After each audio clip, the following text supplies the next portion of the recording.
Hey guys, TaintedCrowns here. Happy Halloween, everyone! Did you go trick-or-treating yet? Since it is Halloween, and I love anything spooky and creepy, I thought it would be, cool to go over some of my most favorite dark things about Kingdom Hearts. I figure that most of you know little to none about me, and with the channel growing as it is, I thought it'd be nice to get a discussion going. Or at least get some of my thoughts and ideas about the game and everything in it. I thought it'd also be a nice break from all of the news and merch and pulled videos and So if this doesn't interest you, you can totally skip this video. I'll see you in the next one. For today's hot topics, we're going to be talking about my childhood spooky dark age worlds, haunting heartless, dreadful dream eaters, unsettling unversed, and nightmarish nobodies, all in this video today. Please note that these subjects are based on me and my opinion, or things that scared, spooked, or bothered me as a child growing up with the Kingdom Hearts series. So let's just have some fun. First up, at number 5, a dark cage world that I might have been spooked by in the past when I was younger playing the games, but now that I'm older, I have grown to love this world ever more. It's become one of the places that I still love to this day, and even if I was scared at it at the time, I've grown to have a small love for it now. Again, coming at number 5, End of the World. Really, just driving in the gummy ship to this world was creepy for me as a child. Never really liked all the little monster heartless gummies that were attacking. Never liked the creepy music that was going through. Well, I kind of liked the creepy music, let's be honest. But just the atmosphere of it, I did not like. Once you arrive there, I did not like the fact that each world had their lights kind of dimmed a little. Especially when you go to the Coliseum area, and beforehand when you go to the light and bright happy Coliseum, the lights and even the fire on the flames will tell you, oh, if something were to ever go, if these lights were ever to go out, that'd be bad. And then you end up in the end of the world and the flame is out, and it's like, oh, I guess I really am in hell. Can you say hell? After a point, after going through all the different worlds and seeing them in their dilapidated states, and they're just shattered and broken and just terrible, I most of all did not like Shurganog. Yeah, Shurganog. I did not like him. Heck, I didn't even like him in Fantasia. I come from a very religious family, and talks about heaven and hell and all in between and stuff like that was like at every conversation of any dinner session. So literally seeing the implication of Bunnyfingers the devil was really stuck in my mind. So actually seeing him and having to fight him in Kingdom Hearts 1 was terrifying, and to this day I still don't like it. So at number 5, End of the World is a spooky world for me. Second on my list, coming in at number 4, is Haunting Heartless. That stole my heart as a kid and into adulthood. Now, mind you, I have an expansive love for anything Heartless, pure or emblem versions. I love all Heartless, to a certain degree. Or at least the idea behind Heartless. I'm not sure. I just know they are amazing and adorable. However, there are some that used to scare me, and to this day are still a little weird to me. So at number 4, we have Kingdom Hearts 1's The Phantom. As a young child playing this very magical and joyous game, I just wanted a normal childhood of flying around. I just wanted those free gifts that were at the little windows at the top. Heck, I just wanted to help Tinkerbell out at the pirate ship. Little did I know that she would lead me to the epitome of the Phantom. Now, mind you, at that age, and even to this day, I did not like guidebooks. I still don't like guidebooks. So, of course, I didn't read them and know how to defeat it, where to defeat it, what I was going up against. No. That's not how I play games. Nope, I just jump right on in, get confused, don't know where I'm going, and just beat things with a giant key. Yes, that was my game plan. So when I tried to smack it, it smacked me back. And I had not figured at that time that, I'm supposed to use magic on it at intervals that is supposed to be aligned with the clock and things. And I didn't get that. I didn't understand that. I still don't like it. Which is funny because now in KHUX you need the Phantom Medal to actually do anything amazing in the game. So I guess to this day the Phantom still haunts me. So coming in as my haunting Heartless, I'd have to say Neverland's the Phantom. Okay, thirdly on my list, coming in at number 3. Now, Dream Eaters aren't really scary or spooky to me, but there are some that just rubbed me the wrong way. It was either their character design or just how they moved in general that just made me go, meh, I don't like that, but okay. Call me crazy if you wish, but here at number 3, we have Armored Ventus Nightmare. Now, at this point, I had been played Birth by Sleep. I had been known and grown attached to Ventus. I've learnt his character. So, when I saw that Riku had to fight him, or at least his armor, and it was black and it was tainted, I was thinking, oh no, what happened to this sweet boy? Why is he evil? And then I thought, okay, well, maybe is it Vanitas who's using his armor secretly? But then all that got washed away when I actually started the fight, in a sense. And I noticed that, oh wow, this is worse than any of that.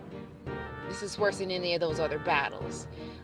You're fighting in this epitome of blackness and darkness, and just the way that he attacks is just it's really out there. And don't get me wrong, it's very cool, very, it's really nice, that's some cool combos going on there.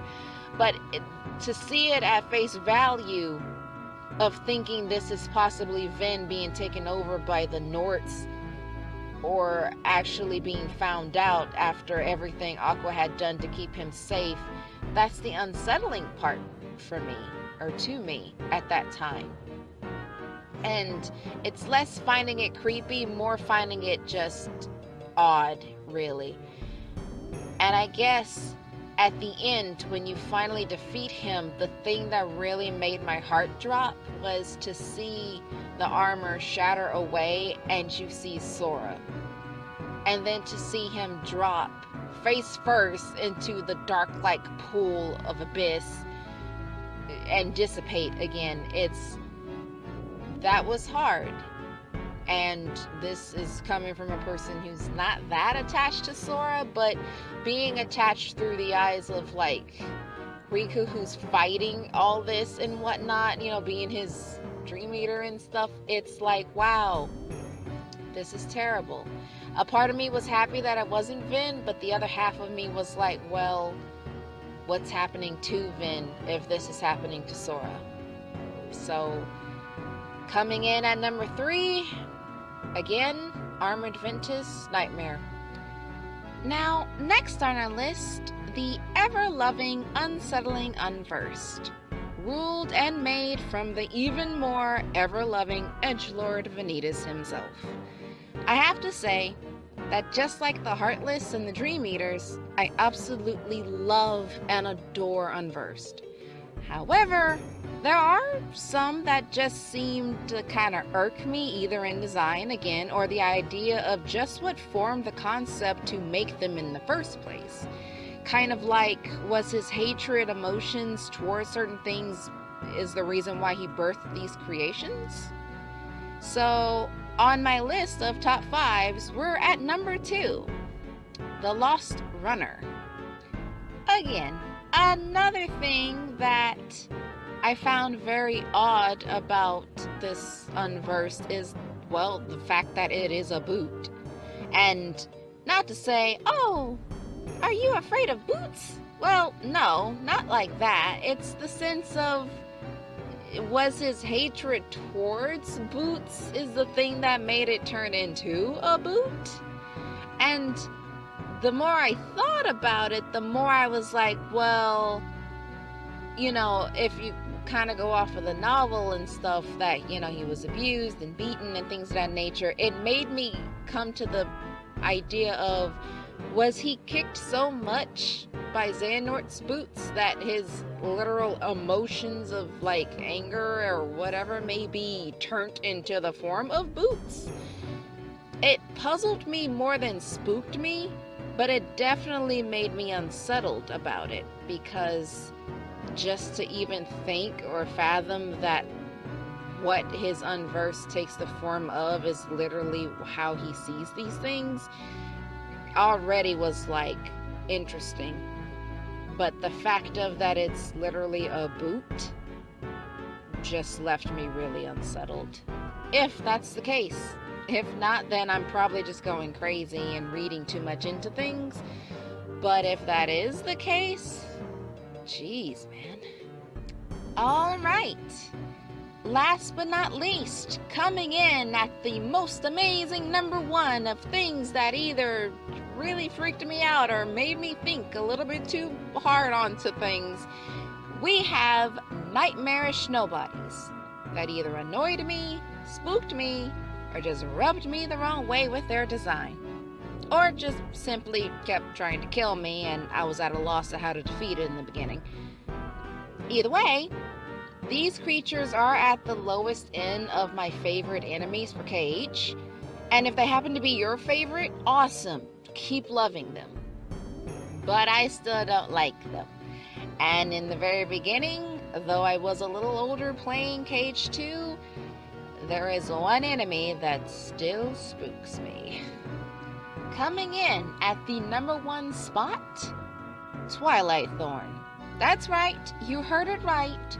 Twilight Thorn, the first KH2 enemy that you have to fight. Oh god, I do not like it. I do not like its color scheme. I do not like its weird floaty scarf thing. I did not like its wigglings and its sound effects. Heck, I was even hurting Forox's every time he landed on his face. What? I even had troubles with it on Proud mode. Again, there is a sole reason why I do not like this enemy. Don't get me wrong, it did invoke some new playstyles and some new ways of fighting it, but overall, I just did not like it. It just sounded so weird. It just moved so weird. And this is the part of like me that was used of like Heartless and things and like normal-ish looking creatures, not these wiggly, tentacly, weird squid humanoid creature thing. Didn't like it.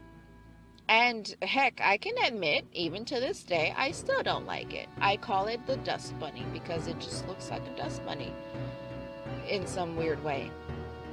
Or at least that's what I tell myself to make me feel better about it.